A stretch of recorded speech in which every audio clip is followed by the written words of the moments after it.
Social মিডিয়ায় মানুষের luxurious lifestyle দেখে আমরা অনেকেই নিজের জীবনের সাথে মিলিয়ে বেশ হতাশ হয়ে যাই।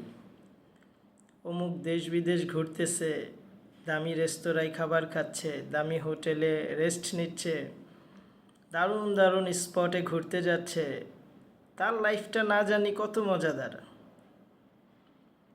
বাস্তবতা হচ্ছে প্রত্যেকটা মানুষের লাইফেই সুখ এবং দুঃখের মিশ্রণ রয়েছে।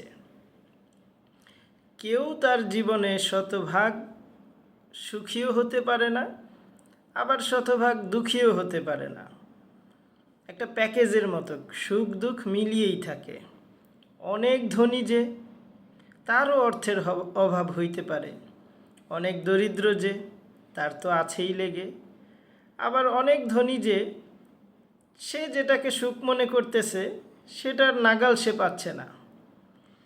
অনেক দরিদ্র যে, সেও যেটাকে সুখ মনে করছে তার আকাঙ্ক্ষা অনুযায়ী সেভাবে হচ্ছে না।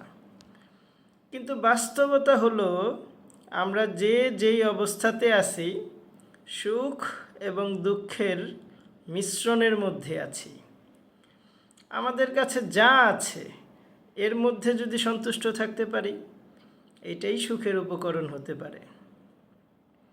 কারো সন্তানাদি নেই, বছরের পর বছর চিকিৎসা করতেছে দেশের বাহিরে দেশে, তার স্ট্যাটাস দেখে চেক ইন দেখে দূর থেকে ভাবতেছি না জানি কত সুখে আছে। আবার যার অনেকগুলো সন্তানাদি, সে হয়তো আর্থিক কিছু পেরেশানির কারণে অন্যকে ভাবতেছে যে উফ, আমার বুঝি এইগুলোর কারণেই আমি জীবনে উন্নতি করতে পারলাম না, টাকা সঞ্চয় করতে পারলাম না, সম্পদ জমা করতে পারলাম না।